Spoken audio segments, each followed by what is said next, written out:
Hello and welcome to Views on News. I am Jawad Tehami. Today we are going to discuss a very pressing issue, that is climate change, and it is wreaking havoc across the globe. Take a look at the European continent. There are severe heat waves, and up in the north in Asia we see severe heat waves. Talking about Pakistan, especially in Balochistan province, which has been hit by massive rainfall, first time ever recorded in the last 10 years.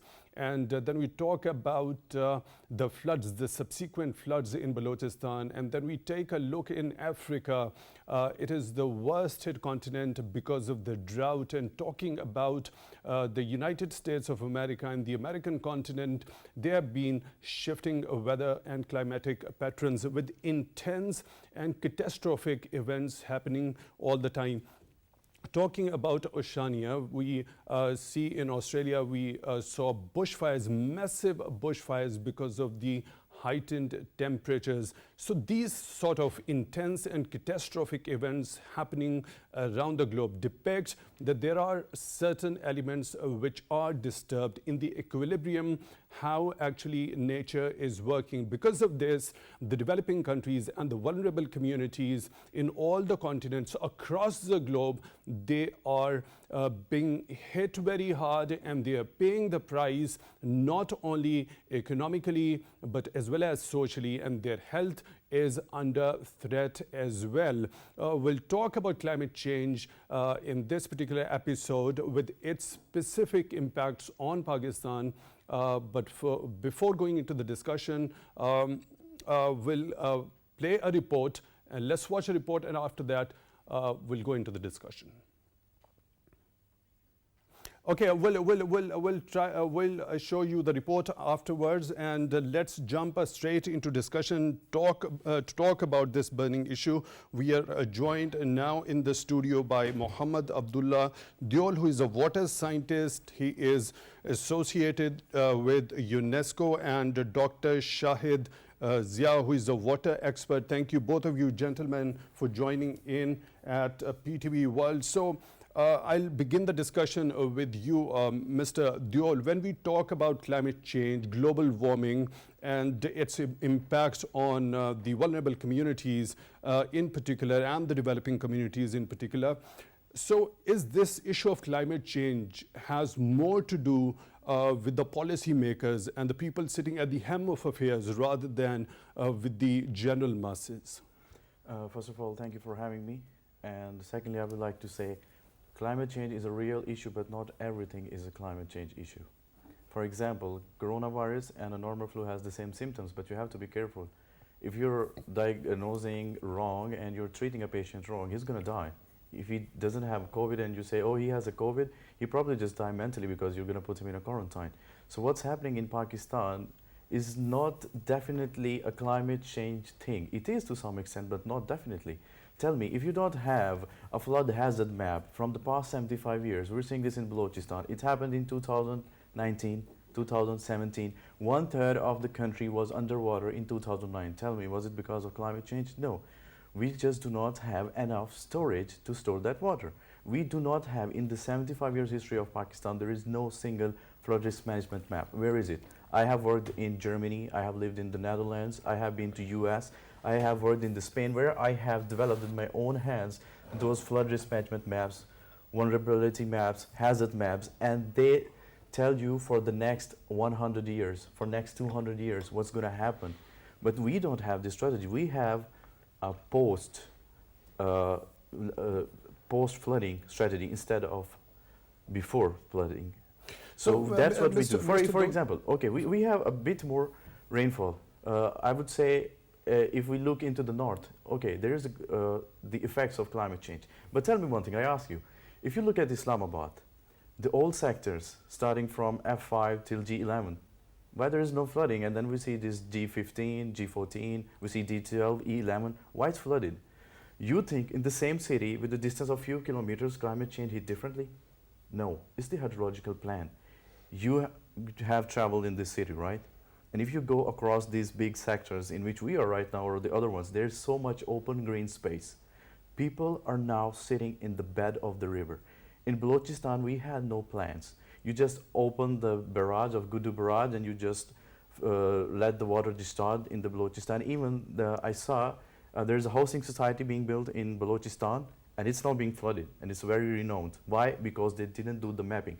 It was a part of it. But it's not just because the pattern that you have just described about the capital city in Islamabad, and you're of the view that it's because of the poor management. Yes, it is. And a lack of making the hydrological maps, right? Exactly, So the they flooding are maps. prevalent in the European countries and in the West. But we have seen in France that has been hit by floods. Yes. So the they're metro more hit stations have by been the inundated completely. So what's the reason behind that? Because if they have got better management plan, so why European countries like the UK and some other European countries have been hit by severe heat waves as well? heat waves, like I said, heat waves, that climate change effect we see in the north. We have glacial melting, and we saw a bridge just being destroyed because of it.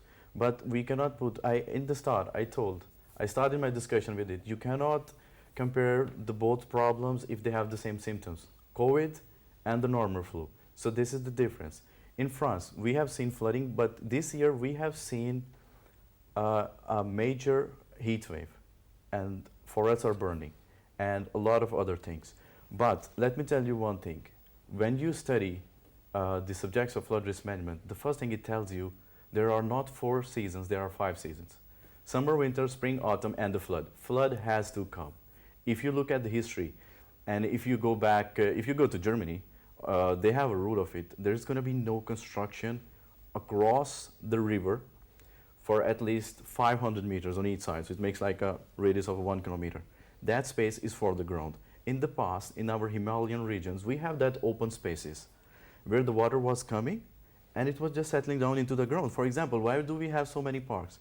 The ground has to suck the water. If we will concrete everything and we're going to have so many societies in this Sama river, what's going to happen?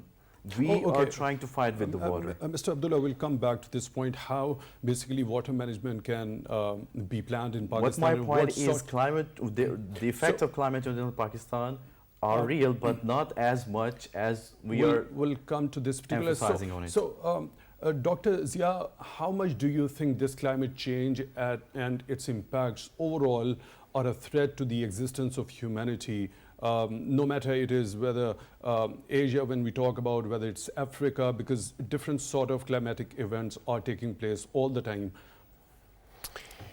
Yeah, I think what we are hearing, that we need to make differentiate between the events coming from climate change or some other factors also affect that.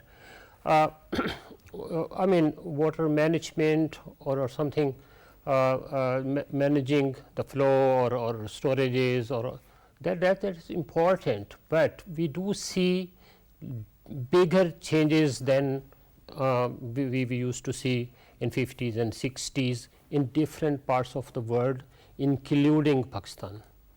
Like my focus is more on what's happening in the rural Pakistan or rural Asia or rural Africa, than putting more sort of, normally we see reports from the urban setting, where even if there is a little loss, it's become more obvious and more sort of coverage from the press and media. But we normally ignore this management part and what's happening to the rural people. It's more sort of even with the rains or with the floods, you see that more common people and then living without or with less resources and in poorer areas, they are affected more.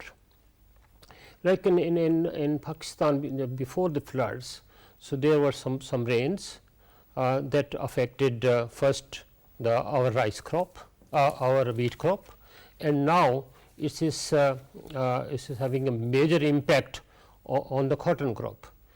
And if you look at the map of different crops, it has drastically changed over the 25-30 years, that we believe that it is due to the climate change. When you are growing rice where you used to grow the cotton, and you are growing cotton where you used to grow the rice. I mean your rice areas are shifting all the way from Sialkot, Gujranwala, Sheikhupura up to Sahiwal and then into the south Punjab. So, that shows the temperature changes, the shifting rainfalls and the water regime within those areas. So, if that is happening quite often, it is affecting their lives and livelihoods. Right. It actually points towards a very different and a very interesting sort of a scenario. When you talk about the shifting patterns of rain and the heat in different regions of the world, particularly when you talk about Pakistan, and then you are also mentioning the shifting pattern of the crop yields, where the farmers used to have cotton, they are growing rice, and where it was rice, they have started growing cotton. So when we talk about the shifting patterns, is it not natural with the passage of time? Do we have any substantive proof that the climatic conditions in a certain region or in a certain area would continue to be the same for the rest of 100 years or 1000 years? It's not like that it continue to be the same over the long period of time. If you see, and now it is nowadays it is easier, data is available, with modeling you can see what's happening and then what's going to happen 30-40 years down the road. So, we do see that in the major regions of the world, we do see the changes, and changes are quite obvious. I mean, it's unheard of that the bushfires around the London area due to the heat wave, and then we are very sort of used to the heat waves in the summer, but a heat wave in Feb and March affected our major food crop, wheat, in a way that we were expecting a bumper crop, and now we are looking towards importing. Dr. Zia, your point is well taken. It's happening, it's changing, and unfortunately at this time it is hard to predict.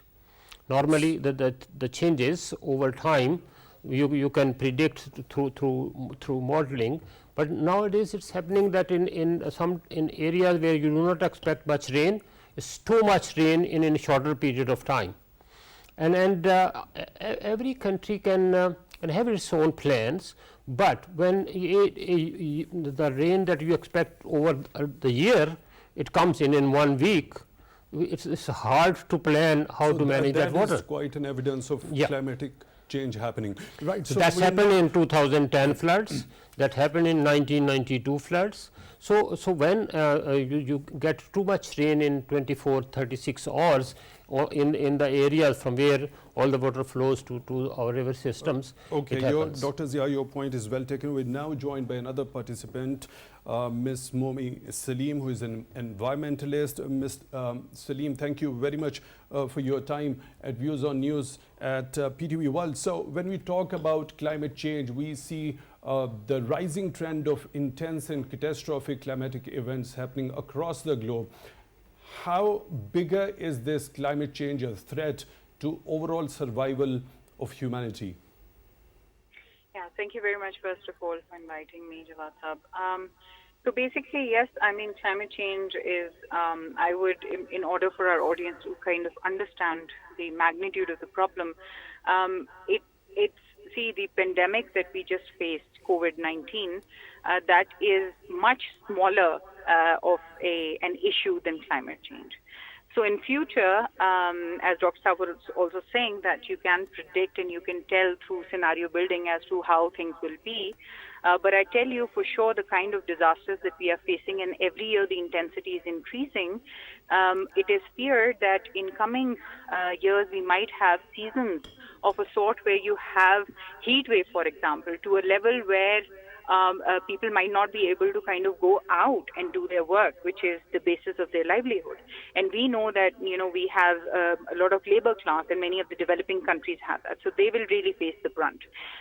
Otherwise, if you look at the food security, that is also diminishing, or we are becoming food insecure because of the lack of nutrients of the soil, because of the shifting crop patterns, as was discussed earlier, as well as the yield.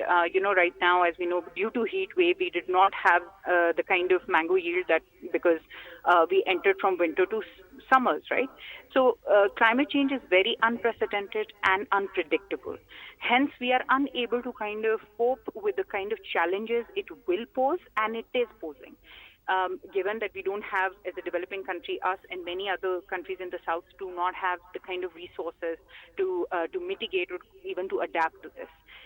So I think it's a very grave issue, and we need to kind of really think of it as a mainstream issue, as a cross-cutting issue, rather than thinking of it separately. Because I think, unfortunately, this happens that we see Ministry of Climate Change working completely separate from urban development units, for example, any development authority. Whereas it has to be kind of, they have to work hand in hand. Why? Because we have to have climate-compatible infrastructure. We have to have technologies in place in the cities as well as in rural areas for climate smart agriculture, be it energy, be it other things. So we really have to rethink our life. It's a very huge problem. We can't see it because I think it's a human nature as well. Unless we are faced with something, up front, we do not feel it. When it is coming, when it is still a latent concern, and by the way, climate change is not a latent threat. It is there, and it's just a matter of realizing that. Ms. Mome, Saleem, your point is well taken. So it creates a very interesting scenario as far as I think about climate change. When we talk about the dependent variables, as you also mentioned, that it can't be seen in isolation. There are so many other elements which are interconnected. So the prime thing that I think of is the rise in population all across the globe. When we talk about 1861 and we read the Malthusian theory, we come to know that there was phenomenal rise in population across the globe after the Industrial Revolution. Then when the population increased in a very rapid pace, when we talk about in terms of Malthusian theory, it increased on geometric pace.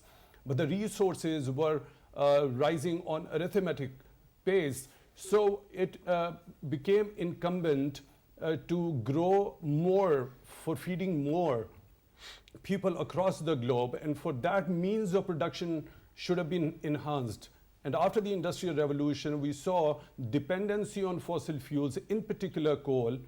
So that actually caused the temperature rise around the globe. So this interconnection between all these variables, just as we talk about the water cycle, so these things are also interconnected with each other. So shouldn't we be focusing on controlling the population, and the other things would automatically come to the normalcy?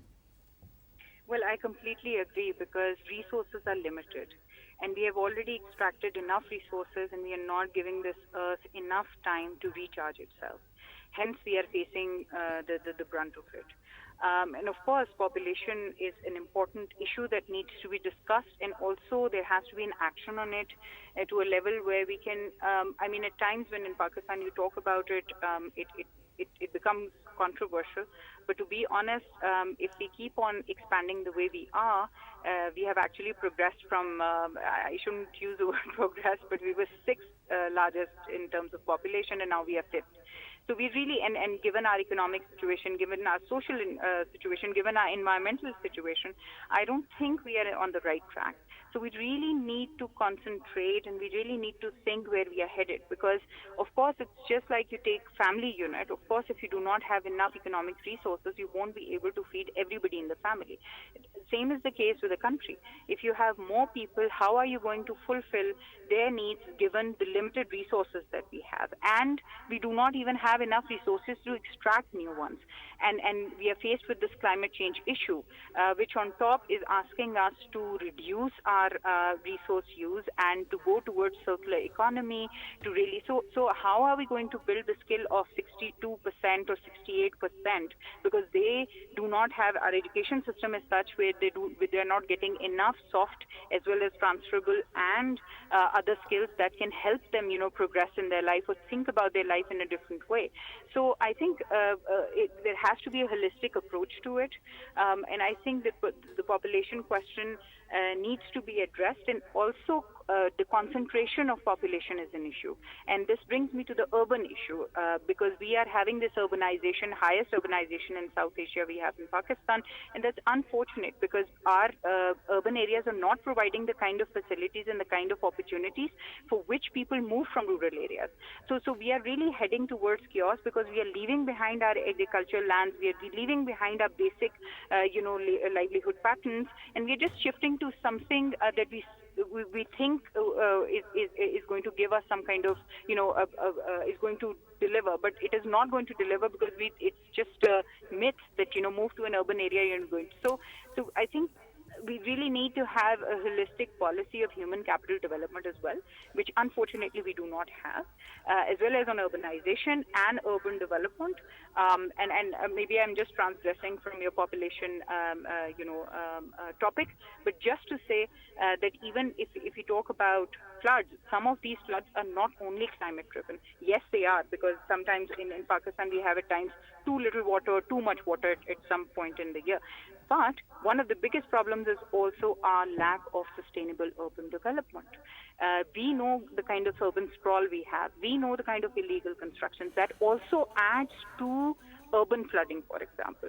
So we really have to think of it. Right, we will come to this particular aspect. The urban flooding, and Balochistan, as we all know, has been hit hard by massive rainfall this time around and the subsequent floods.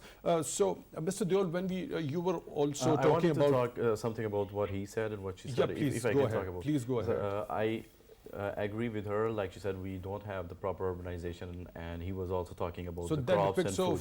So poor management. Yeah, poor management. So, for example, like I was saying, something is climate change and something not. You tell me, both of my friends here tell me that in Multan, they have cut down more than 1 million trees at the area of 6,000 acres just to build a specific housing society, and then we're saying, oh, there's a heat wave.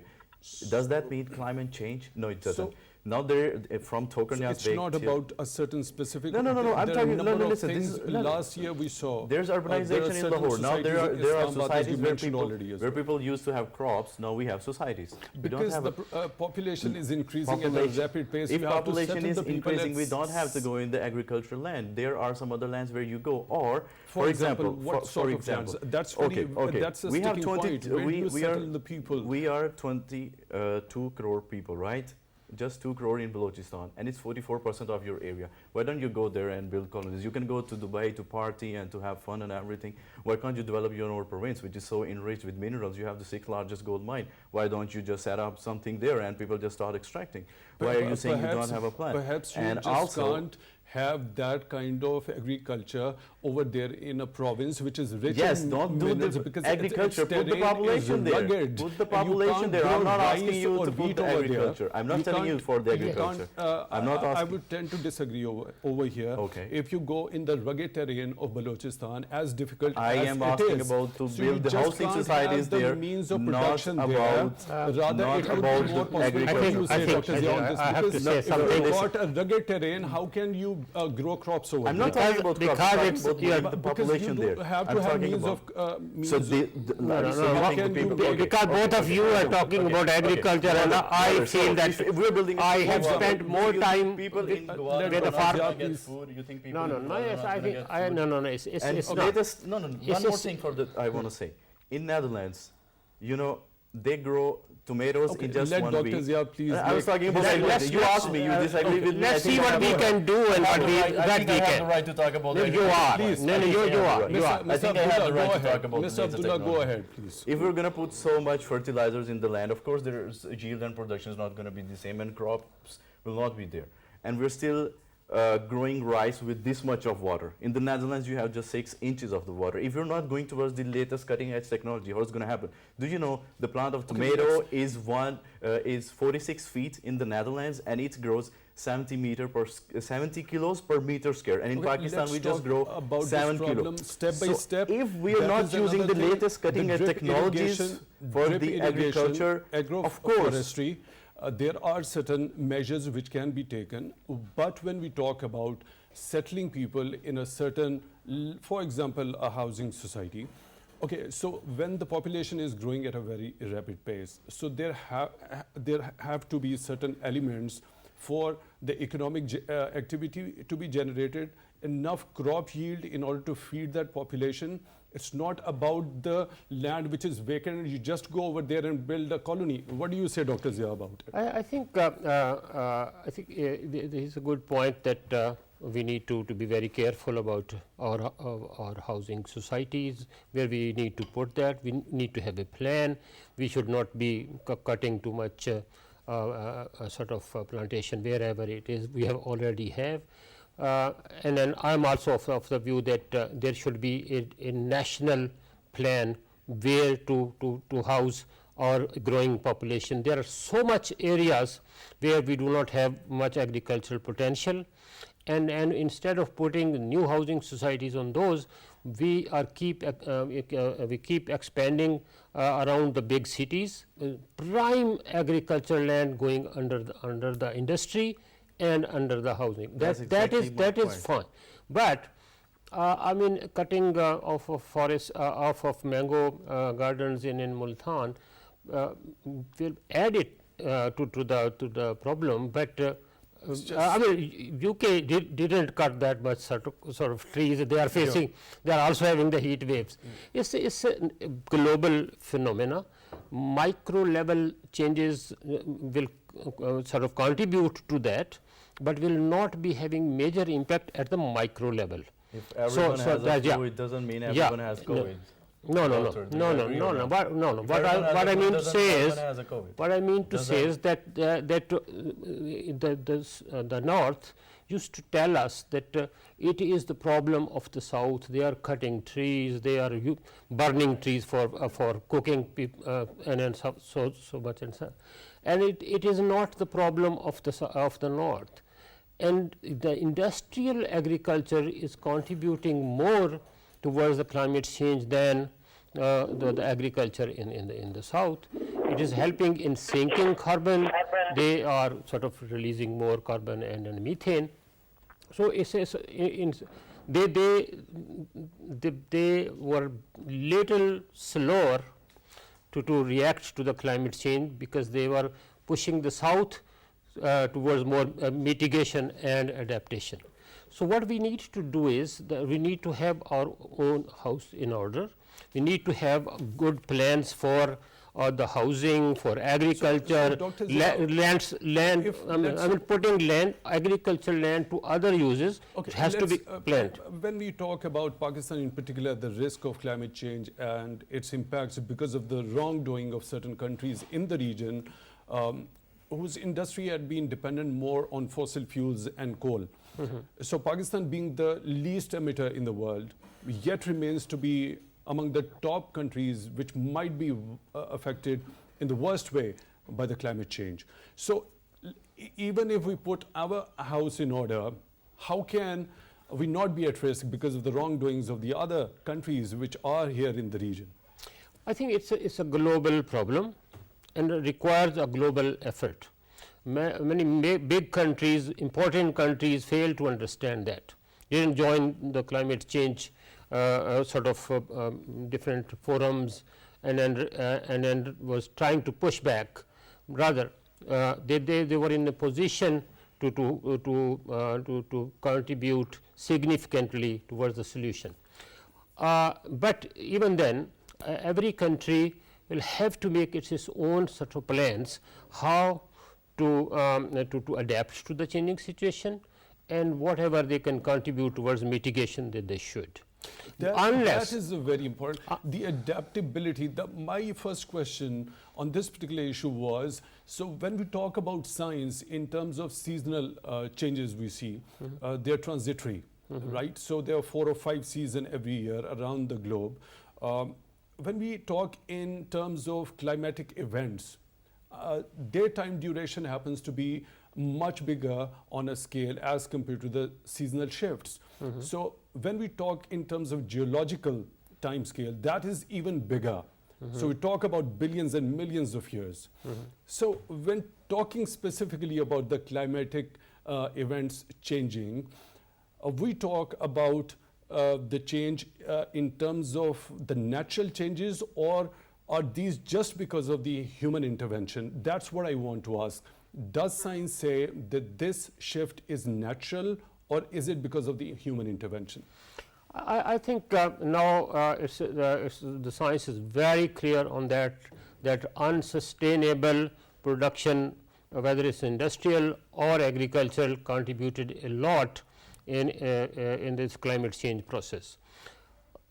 Second, these changes will be having major impact on the ways of production and the way they were living their life.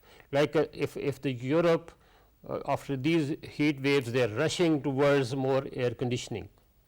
That means more sort of emissions and more. So that's a paradox, I guess. So Ms. Mome, Saleem, what do you say about it? So it's all interconnected.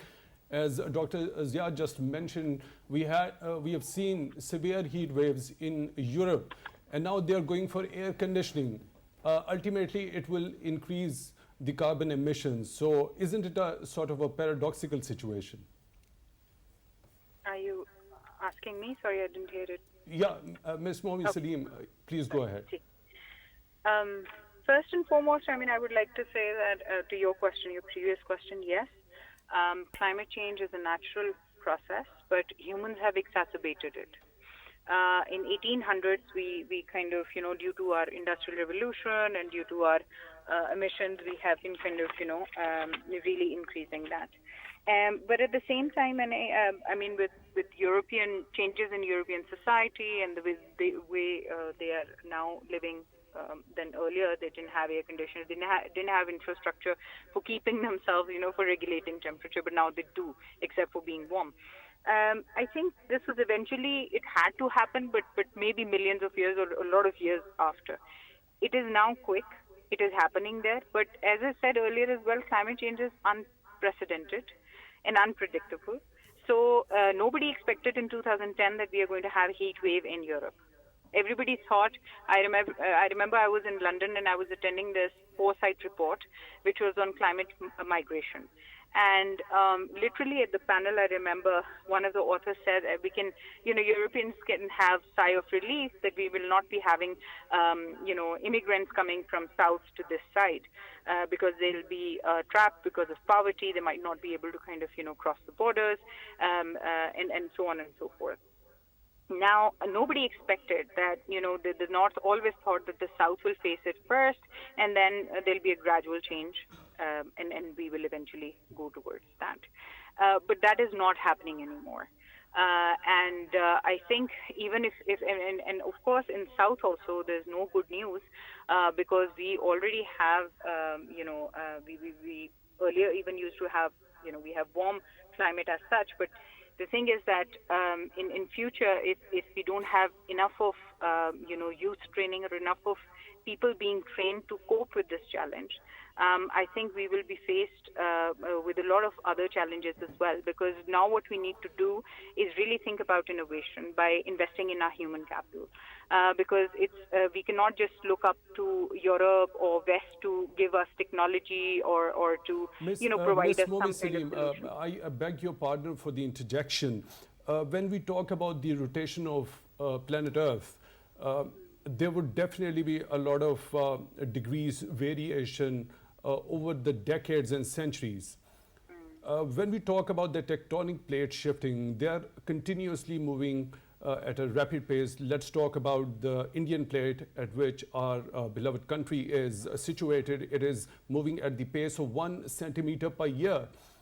Now, when we talk about the climatic patterns changing, does it have to do with the overall movement of the planetary system as well? Because of the rotation, there could be changes. When we talk about the severe heat wave, particularly in Europe, what I perceive is it is being blown out of proportion because the kind of temperature European continent has witnessed once now, they are quite normal for certain other continents. So if air conditioning is in vogue in Asia or in Africa, so why can't it be in vogue in Europe? I mean, I didn't really understand your question because you were talking about seismic science at one point, and then you shifted on to, so if you could, I mean, the shifting patterns of the nature are always at work. So when there are certain climatic changes or climatic events happening and a certain continent is being hit with a certain climatic event, what I perceive is that it is being blown out of proportion. Rather, it should be considered natural and there should be more of room of adaptability to the changing system of nature because the equilibrium keeps on shifting. It doesn't remain constant. Do you agree? No, I don't agree. Because I think that this is not, what's happening is not natural. And at the pace it is happening is not natural. This is human induced, and this is definitely something that humans have propelled due to the unsustainable, pattern of life. Population you talked about, that is also unsustainable. Emissions is unsustainable. So it is surprising because the way these countries are placed, of course, there are several regions which have certain rainfall patterns. They're in a fixed climate, the way climate has been throughout. This is a long-term climate events that we have been having. We didn't have this kind of temperature. We didn't have this. So in a certain, now it is unpredictable. Maybe in a sub-Saharan Africa, you are having orchards, right? So, I mean, the point is that it's not about it's not about that it is normal, that it is it had to happen naturally. But I think our long-term weather patterns have shifted so much that this is unnatural. This is not natural. So it has been human-induced. Right. So, Mr. Deol, what do you have to say about this? I think it is unnatural if we are not sustainable, but it is natural in a way if we look at the history of the Earth. Because even the Sahara Desert wasn't used to be a desert 4,000 years ago. That's exactly my point. vegetation. So because it depends upon us, how we live and how we not. I see us talking about why is Europe burning and we are not burning. So let's talk about it in a simple example. Imagine I have an ice in my hand and you have a boiler. You just burn it up. So, and we are sitting in the same room, and when the temperature is going to increase, my ice is going to start to melt. And you're going to start to sweat because you're near and next to the boiler. So they have all the industrial revolution. That's why they are at the receiving end of the heat. We're sitting next to the Himalayas, we're sitting to the glaciers.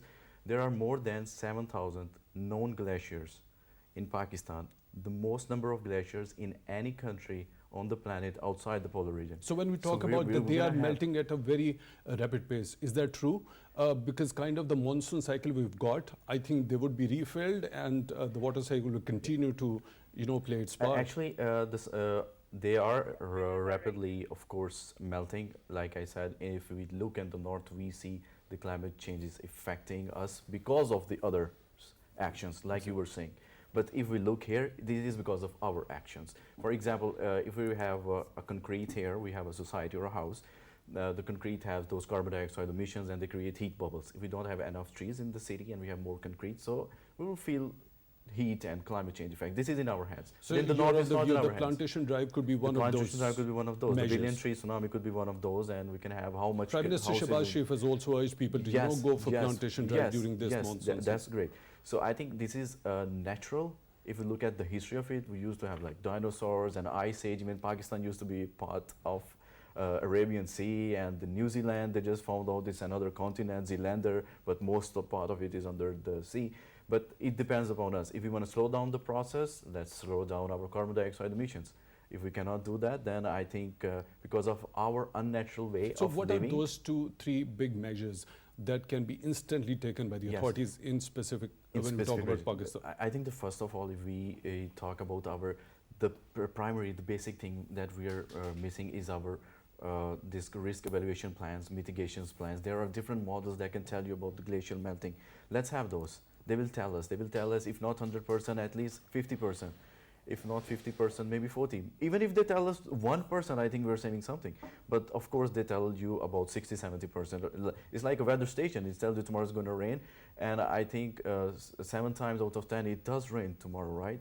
So it can tell us about this. Secondly, we need to move our people. Sometimes they're sitting in for example, the Hunza Valley was there, and some other people, they just go there. And now there's a touristic spot next to the Hunza Lake, knowing the fact that this thing actually happened because of a climate disaster, and now people have made a business out of it. And when they're sitting on a red zone, and anything can happen at any time, and then they will be like, oh, there is a disaster. And when we always talk about that we don't have enough resources.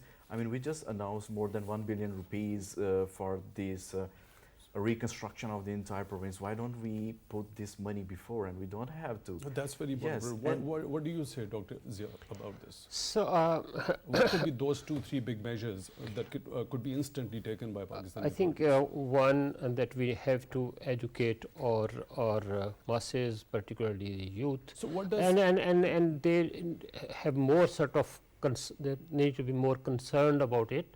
Okay. And then if everyone can change a little bit of the lifestyle, and then start sort of reducing his sort of individual emissions, and through living more sustainably.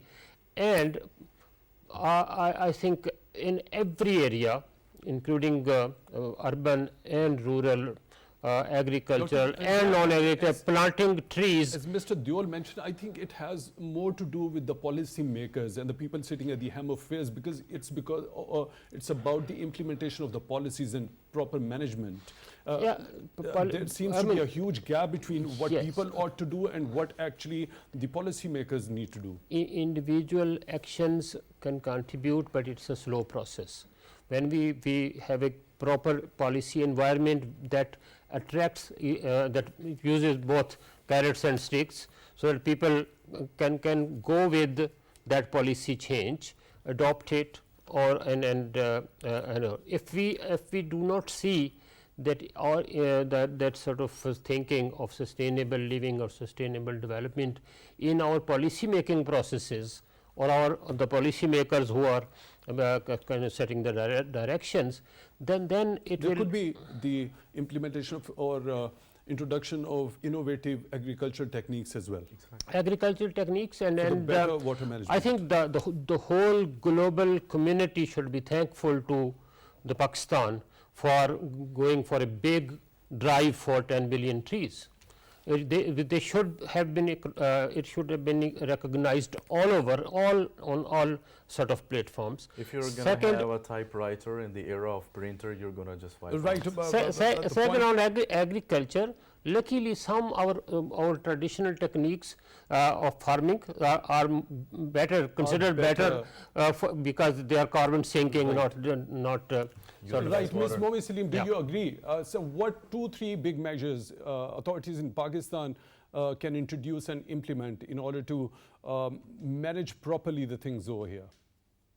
See, first of all, coordination is very important. We need to come out of our silos at ministerial level and coordinate, because climate change is not just one-off issue.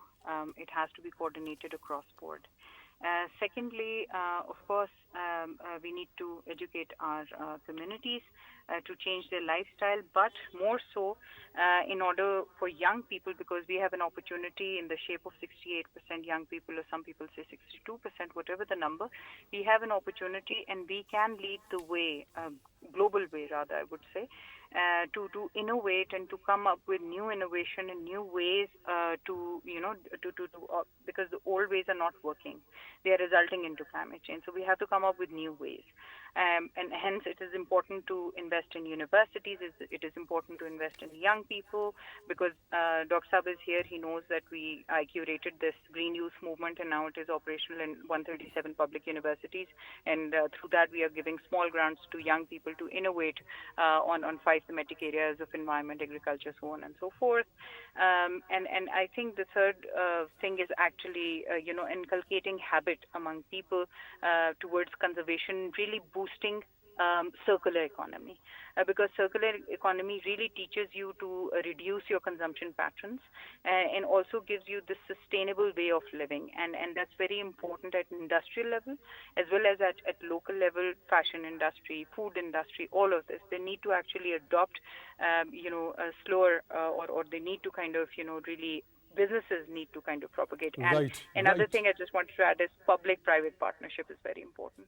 Right, public-private partnership is also of utmost importance in this regard. Ms. Mome, Saleem, thank you very much for your time at PTV World, and we were also joined in the studio by Mr. Muhammad Abdullah Deol. Thank you very much for your time in the program, and Dr. Shahid Zia, thank you very much for your time as well. So when we talk about climate change, all the experts are of the view that it's very much natural to see a change in climatic patterns happening, but there are certain human interventions which have actually exacerbated the entire scenario and the situation, and much better policy making and its implementation is required, and that would definitely reduce the miseries and challenges in years to come. With that note, we come to the end of today's program. Until the next one, take very good care of yourselves.